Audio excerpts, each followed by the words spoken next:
YouTuber Francis ने अपने video में हिंदुओं, जैन और बुद्ध विश्वास के खिलाफ 3 सवाल उठाए और उन्होंने निष्कर्ष निकाला कि हिंदुओं से इसका कोई जवाब नहीं है। फिर उन्होंने खुद बाइबल से सभी सवालों का जवाब दे दिया। पहला सवाल मेरे अंदर ये है, जब भी हम कर्म के बारे में बात करते हैं, ये मानते हैं कि पिछले जन्म का अधूरा काम या बुरा काम इस जीवन में हम आकर उसको करते हैं या फिर चुकाते हैं।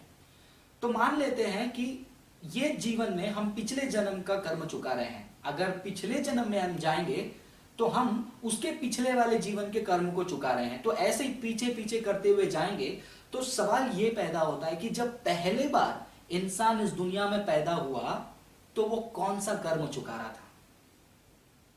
आप कह सकते हैं कि पहली बार वो परफेक्ट पैदा हुआ है, तो परफेक्ट पैदा हुआ इंसान गलत काम कैसे कर सकता है। अगर वो गलत काम कर रहा है उसका कारण क्या है, उसका पहला कर्म जो गलत था उसको चुकाने के लिए वो गलत काम कर रहा है। समझ में आ रहा है आपको मेरी बात। तो पहला ये सवाल जो है सीरियस सवाल, जिसका जवाब नहीं है कि पहले जीवन में, पहले जन्म में इंसान कौन सा कर्म को चुका रहा था। लेकिन वैदिक प्रदान के अनुसार यदि यह सवाल फ्रांसिस द्वारा एक वास्तविक प्रश्न था तो वह एक आध्यात्मिक गुरु के पास जाता और इसके बारे में पूछता था। बाइबल में दोस्तों उसका जवाब है। बाइबल में हम पढ़ते हैं उत्पत्ति की किताब पहला अध्याय, दूसरा अध्याय में शुरुआत के दिनों में आदम और हवा के आज्ञा के उल्लंघन के कारण मानव जाति ने पाप किया है और उस पाप के कारण परफेक्ट और सही तौर पर बनाया हुआ मनुष्य बिगड़कर पाप और बेकार के कामों में फंस गया और उसका जिंदगी जो है दुख तकलीफ से गुजरने लगा। तो ये मेंटल स्पेकुलेशन या शुष्क तर्क किसी को सही रास्ते पर ले जाने में मदद नहीं करता। और जब कोई प्रश्न हिंदू आस्था पर है तो बाइबल से उत्तर कैसे दिया जा सकता है। आइए हम इनके 3 प्रश्नों का उत्तर हिंदू धर्म ग्रंथ के ज्ञान से देते हैं। संपूर्ण और उचित समझ के लिए श्रीमद् भगवद गीता को पढ़ना चाहिए, जो मुख्य रूप से 5 विषयों से संबंधित है: ईश्वर, जीव, प्रकृति, काल, कर्म। इन 5 में से ईश्वर, जीव, भौतिक प्रकृति और समय अनंत इटर्नल है। प्रकृति की अभिव्यक्ति टेम्पररी हो सकती है, लेकिन यह झूठ नहीं है, यानी कि फॉल्स नहीं है। हालांकि कर्म इटर्नल नहीं है। वैदिक ज्ञान के अनुसार हम ये शरीर नहीं है बल्कि आत्मा है और वह अनंत है। Bhagavad Gita chapter number 2 verse number 20 पढ़ेंगे। For the soul there is neither birth nor death at any time. He is unborn, eternal, ever existing and primeval. He is not slain when the body is slain. और आत्मा ईश्वर का एक eternal separated भाग है। Bhagavad Gita chapter में 15 verse number 7 says, the living entity in this conditioned world are my eternal fragmental part. आत्मा यानी कि हमने हमारी इच्छा और घृणा, नफरत के कारण इस दुनिया में जन्म लिए। Bhagavad Gita chapter number 7 verse number 27 अगर आप पढ़ेंगे, उसमें लिखा है कि all living entities are born into delusion bewildered by dualities arisen from desire and hate. हमारे कर्म के अनुसार हमें माता के गर्भ में प्रवेश किया गया है। श्रीमद् भागवतम कैंटो 3 31st की chapter 1st verse, the supreme personality of Godhead said, under the supervision of the supreme Lord and according to the result of his work, the living entity, the soul, is made to enter into the womb of a woman through a particle of a male semen to assume a particular type of body. पहले प्रश्न के उत्तरों को हम summarise करते हैं। हम साक्षात आत्मा है और भगवान के अंश है। हम उनके अनंत राज्य धाम में भगवान के साथ निवास कर रहे थे, लेकिन हमारी इच्छा और घृणा यानी कि नफरत के कारण हमने अपने कर्म के अनुसार इस भौतिक दुनिया में प्रवेश किए। आशा है कि आपको अपने पहले प्रश्न का उत्तर मिल गया होगा। इसी तरह अब हम इस विषय पर बाइबल से प्रश्न पूछना चाहते हैं। पहला प्रश्न, हर दिन 3,85,000 बच्चे इस दुनिया में जन्म लेते हैं। मेरा सवाल है कि जन्म लेने से पहले आत्मा, यह जीव कहां रहता है? दूसरा, आत्मा किधर और किसके घर कैसे जन्म लेना है, ये इसे कैसे डिसाइड करते हैं? एग्जाम्पल, एक क्रिश्चियन फैमिली में पैदा हो रहा है, दूसरा अफ्रीकन आदिवासी फैमिली में पैदा हुआ है। अब वो जो अफ्रीकन फैमिली में पैदा हुआ है उसको रिलीजन कुछ भी ज्ञान नहीं है और वो मर गया और वो नरक चला गया। अभी इस पे उसका क्या गलती है? तीसरा, अगर कोई बच्चा मेंटली डिसेबल पैदा होता है तो पैदा होता है, बड़ा होता है और मर जाता है, अभी उसको स्वर्ग देंगे या नरक देंगे? आप कह सकते हैं कि पहली बार वो परफेक्ट पैदा हुआ है, तो परफेक्ट पैदा हुआ इंसान गलत काम कैसे कर सकता है? अगर आप फ्रांसिस का पहला क्वेश्चन देखेंगे तो उसमें बताते हैं कि जो परफेक्ट पैदा हुआ है वो गलत कैसा कर सकता है, यानी कि हिंदू धर्म से अगर वो परफेक्ट पैदा हुआ है तो गलत नहीं कर सकता है। फिर वो बताते हैं कि बाइबल में इसका आंसर है और बाइबल में एडम और हीव को बनाया गया, परफेक्ट बनाया गया, फिर उसने गलत किया। मतलब बाइबल में अगर एडम और ईव परफेक्ट बना के गलत कर सकते हैं, लेकिन हिंदू धर्म में परफेक्ट बन के गलत नहीं कर सकते। वाह रे वाह, क्या बात है। बाइबल में हम पढ़ते हैं उत्पत्ति की किताब पहला अध्याय दूसरा अध्याय में, शुरुआत के दिनों में आदम और हवा के आज्ञा के उल्लंघन के कारण मानव जाति ने पाप किया है और उस पाप के कारण परफेक्ट और सही तौर पर बनाया हुआ मनुष्य बिगड़कर पाप और बेकार के कामों में फंस गया और उसका जिंदगी जो है दुख तकलीफ से गुजरने लगा। अभी हम फ्रांसिस का सेकंड क्वेश्चन देखते हैं। चुका रहा था।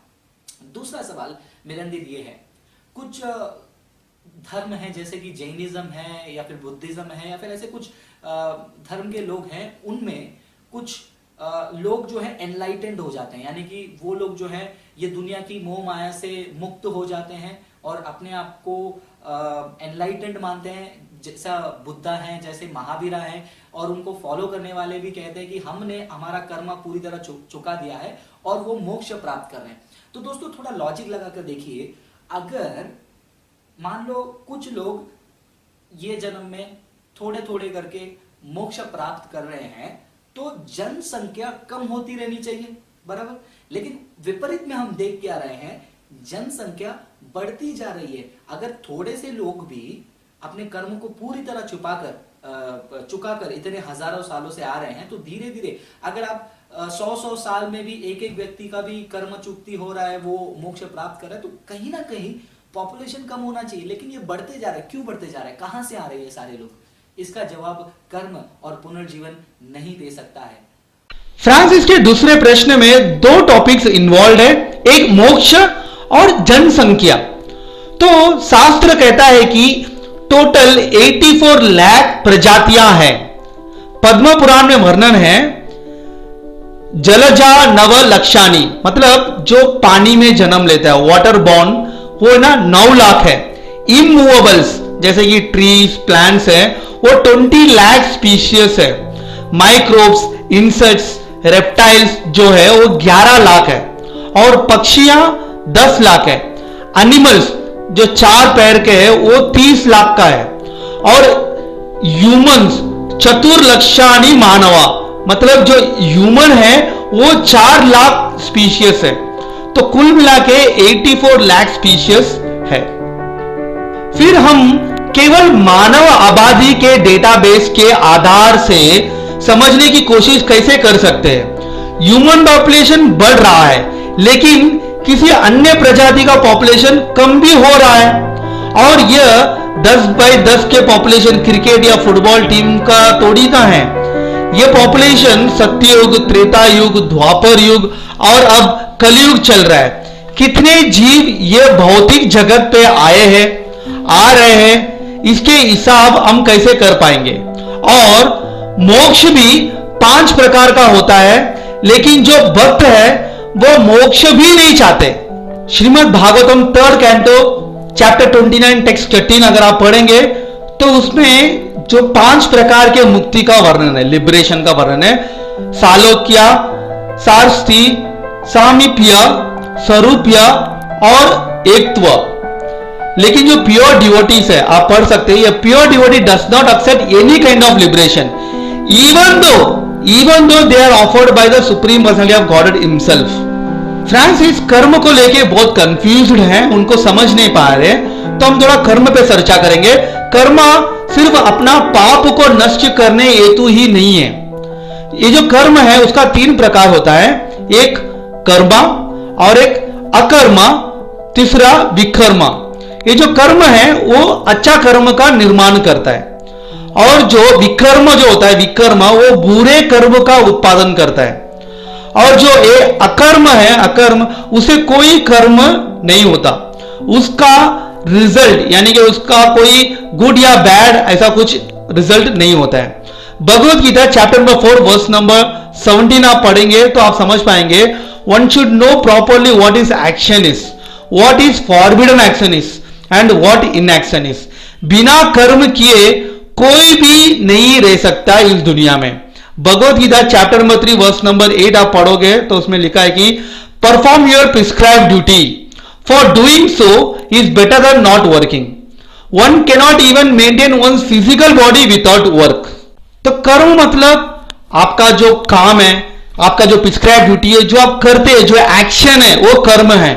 अगर वो शास्त्र के अनुसार आप करोगे तो कर्म योग हो जाता है, और कर्म योग से आप भगवत प्राप्ति, भागवत प्राप्ति, मुक्ति, मोक्ष जरूर आप प्राप्त कर सकते हो, उसमें कोई शंका नहीं है। तो फ्रांसिस जी, मोक्ष कई लोग ने प्राप्त कर चुके हैं, कई लोग प्राप्त कर रहे हैं, और कई लोग प्राप्त करेंगे। इसी तरह भौतिक जगत पे लोग जन्म ले चुके हैं, ले रहे हैं और भी लेंगे। इस पर ह्यूमन कैलकुलेशन संभव है ही नहीं।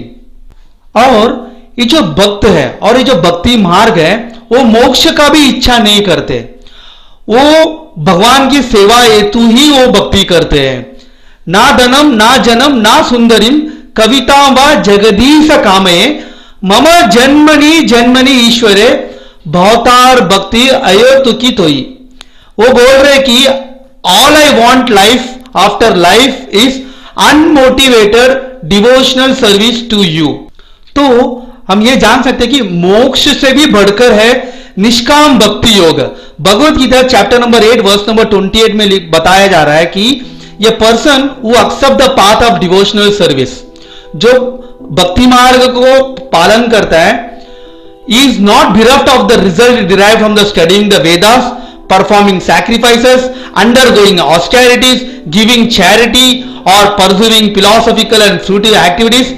Simply by performing devotional service, he attain all this, and at the end he reaches the supreme eternal abode. तो हम समराइज कर लेते हैं, टोटल 84 लाख स्पीशीज है, और हम किसी भी स्पीशीज में जन्म ले सकते हैं। मोक्ष 5 प्रकार का है, कर्म 3 प्रकार का है। शास्त्र के अनुसार जो कर्म करते हैं वह कर्म योग है। कर्म योग, ज्ञान योग, अष्टांग योग और भक्ति योग से मोक्ष प्राप्त कर सकते हैं। भक्त मोक्ष या मुक्ति का भी अपेक्षा नहीं करते हैं, वो सिर्फ भगवान का सेवा में इच्छा रखते हैं। अब मैं आपसे बाइबल से कुछ बात पूछना चाहता हूं। केन और आबेल, एडम और ईव के जो बच्चे थे, वो स्वर्ग में है या नरक में? दूसरा, नोआ फ्लड में यहोवा ने जितने भी लोग को नष्ट किया, जितने भी लोग को मारे, वो अभी स्वर्ग में है या नरक में है? तीसरा, यहोवा जो ये जो पॉपुलेशन जो इतना बढ़ रहा है उसे क्यों बढ़ा रहे, उसका क्या कारण है? चौथा, अगर आज जजमेंट डे होगा तो सिर्फ 25 से 30% जो क्रिश्चियंस है वो स्वर्ग जाएंगे, बाकी जो जीवन भर सिर्फ और सिर्फ सही काम किए, कोई क्रिमिनल केसेस, कुछ क्राइम नहीं किया है, तो भी वो नरक ही जाएंगे। तो ये भगवान मर्सीफुल कैसे हो सकते हैं और उसका कर्म का फल क्या है? जीसस कहते हैं कि कर्म करो। For example, Gospel of Matthew chapter number 7 verse number 21, not everyone who say to me Lord Lord will enter the kingdom of heaven, but only the one who does the will of my Father in heaven।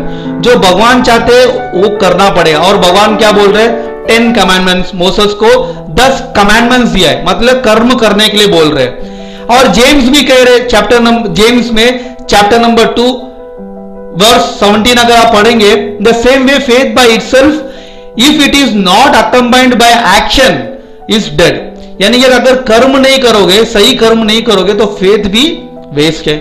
और 2 James में chapter 2 text 24 आप पढ़ोगे तो उसमें भी लिखा, वो बोल रहे कि फेथ अलोन से कुछ नहीं होने वाला, आपको सही रास्ते से काम करना होगा।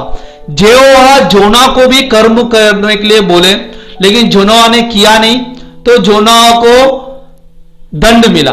Moses, Daniel, lot, Abraham, David, सबको यहोवा ने कुछ ना कुछ कर्म करने के लिए बोला और वो लोग किए। और यहोवा नोआ को कुछ नहीं किए जब नोआ फ्लड, जब पृथ्वी को नष्ट करना था, लेकिन नोआ को भगवान ने कुछ नहीं किया क्योंकि उसका कर्म अच्छा कर्म था। इनोच को यहोवा मोक्ष दिए क्योंकि उसका कर्म अच्छा था। और आप बोल रहे हैं कि कर्म से मोक्ष नहीं प्राप्त हो सकता है। यदि कोई व्यक्ति को कोई लूट रहा है तो हमें यह जानना जरूरी है, जिस व्यक्ति को लूटा जा रहा है वो व्यक्ति ने पिछले जीवन में किसी के साथ बुरा किया है, जिसके वजह से इस जन्म में और इस समय में उसको लूटा जा रहा है, यानी कि वो अपना कर्मा चुका रहा है। या फिर जो व्यक्ति उसको लूट रहा है, क्या वो अपना कर्म चुका रहा है? तो देखने वाले हमें क्या करना चाहिए? हमें जाकर उसको रोकना चाहिए। हाँ, अगर हम उसको जाकर रोके तो हम अच्छा कर्म तो कर देते हैं, लेकिन क्या हम उस व्यक्ति को उसके कर्म चुकाने से रोक नहीं रहे हैं? तो देखो दोस्तों, लॉजिकली ये सही नहीं लगता है। अगर किसी का बलात्कार हो रहा है तो क्या हम ये कहेंगे कि उसके पुराने जीवन में उसने कुछ गलत किया है जिसके वजह से उसके साथ ये हो गया है? दोस्तों देखिए, दुख भरा सवाल मैं आपके सामने उठा रहा हूं, कर्म इसका जवाब नहीं दे सकता है। फ्रांसिस को उनके तीसरे प्रश्न का उत्तर देते हैं। फ्रांसिस का कहना है कि एक्स पर्सन वाई को रेप या मर्डर करता है तो ये इसलिए कर रहा है क्योंकि वाई ने एक्स को पिछले जन्म में रेप या मर्डर किया है। तो इसमें हम लोग कैसे बीच में बोल सकते हैं? अगर ये, क्योंकि ये तो इन रिटर्न कर रहा है, नहीं कर सकता है, क्योंकि लॉ एंड ऑर्डर पुलिस के पास है, कोर्ट के पास है। तो अगर कोई रेप करता है तो उसने क्या किया? उसने विकर्म किया, उसने कर्म या अकर्म नहीं किया है, तो उसको सजा भी मिलेगा। तो आप जो बोले बराबर है, अगर ये उसको ऐसा कर रहा है तो इसको कर्म बंधन कहते हैं। तो ये कर्म बंधन से कैसा छुटकारा पा सकते हैं? जब जीव ज्ञान लेता है, भगवत ज्ञान लेता है और वो समझ जाता है कि ये गलत कर्म है और ये नहीं करना चाहिए और नहीं करूंगा, तो कर्म बंधन से छुटकारा पा लेता है। अर्जुन ने जब युद्ध नहीं करूंगा करके बोले तो श्री कृष्ण ने यह नहीं कहा कि राइट डिसीजन, गुड, नहीं, बल्कि श्री कृष्ण ने उनको कहा कि do your duty, your prescribe duty is to fight. Bhagavad Gita chapter number 8 verse number 7 पढ़ेंगे तो उसमें बोलते हैं कि Arjuna, you should always think of me in the form of Krishna and at the same time carry out your prescribe duty of fighting. तो जो गलत कार्य करते हैं उसको दंड मिलता है, इसलिए हमें शास्त्र पढ़ना चाहिए, कर्म क्या है, धर्म क्या है, यह समझना चाहिए। भगवत गीता चैप्टर नंबर 16 आप पढ़ेंगे तो आप समझ पाएंगे कि किस तरह लोग false ego, strength, pride, lust, anger की वजह से ना डीमन बन जाते हैं। उनसे वो धर्म के खिलाफ काम करना चालू कर देते, वो मिसक्रेंट हो जाते, तो भगवान उनको दंड देते, उनको दंड देके ना उनको पुनर्जन्म लेते और उसका जो सोल है डिग्रेड हो जाता है। तो इससे छुटकारा कैसा पा सकता है? 16th चैप्टर टेक्स्ट 24 पढ़ेंगे तो पता चलेगा। One should therefore understand what is duty and what is not duty by the regulations of the scripture. Knowing such regulations, rules and regulation, one should act so that he may gradually be elevated. Hope your third question is answered. अब हम आपसे सवाल पूछना चाहते हैं, पैगंबर lot के दोनों बेटी अपने पिता को शराब पिलाकर उसके साथ संभोग करते हैं, उनके साथ सेक्स करते हैं और बच्चा भी पैदा करते हैं। जेनेसिस चैप्टर नंबर 19 टेक्स्ट 32-36 आप पढ़ सकते हैं। क्यों यहोवा ने ये संभोग को रोका नहीं रोका, तो ये तीनों को क्या सजा मिला? बाइबल से आप प्लीज बताइए। दूसरा, रूबेन ने अपने पिता के एक सहयोगी, मतलब उनके पिता जिसके साथ सेक्स करते हैं, उसका नाम है बिलहा, उसके साथ रूबेन भी सेक्स करता है। आप जेनेसिस चैप्टर नंबर 35-22 में पढ़ सकते हैं। यहूदा, उसको एक पैगंबर कहा जाता है, वो प्रोस्टिट्यूट के पास जाता है, और जो प्रोस्टिट्यूट रहती है वो और कोई नहीं, उसी के बहू रहती है, उसके साथ सेक्स करता है। और भगवान ने उसको क्या सजा दिया है? पैगंबर दाऊद के बेटों में से एक एमोन अपनी बहन को बलात्कार कर देता है, और दाऊद का जो दूसरा पुत्र है वो परमेश्वर के अपने मन के अनुसार है, उसकी मां का बलात्कार करता है। 2 Samuel chapter number 13 5-14, 2 Samuel chapter number 16 text 21-23। तो ये जो संभव हुआ, इसके लिए भगवान ने क्या दंड दिया और क्यों भगवान ने इसको रोका नहीं? अगर आप फ्रांसिस के फुल वीडियो पढ़ोगे तो ये 3 सवाल नहीं पूछे इन्होंने। 3 सवाल के माध्यम से हिंदू धर्म को गलत, हिंदू धर्म का आस्था को गलत कहा है, और वो सबको क्रिश्चियनिटी के तरफ इनविटेशन दे रहे, उनको बुला रहे, क्रिश्चियन में कन्वर्ट होने कह रहे। हमें कोई प्रॉब्लम नहीं अगर आप अपने धर्म को बड़ा कहे और जीसस को ही भगवान माने और बाइबल को फॉलो करें, हमें कोई प्रॉब्लम नहीं है, कोई एतराज नहीं है। लेकिन क्यों आप हमारे धर्म के प्रति, हमारे धर्म के आस्था, हमारे धर्म ग्रंथ के प्रति गलत इंटरप्रिटेशन क्यों देते हो? आपको क्या नॉलेज है हिंदू धर्म के बारे में? आपको क्या योग्यता है हमारे धर्म के प्रति बात करने के लिए? हमारे शास्त्र कहता है कि यू हैव टू सरेंडर ए गुरु, आपको एक गुरु होना चाहिए हमारे धर्म के बारे में बात करने के लिए। कौन से गुरु है आपके पास? आप बाइबल पढ़ रहे हैं, आपको बाइबल से ज्ञान दीजिए, बाइबल का ज्ञान लीजिए, हमें कोई प्रॉब्लम नहीं, लेकिन हमारे धर्म के प्रति बात मत कीजिए। जय हिंद।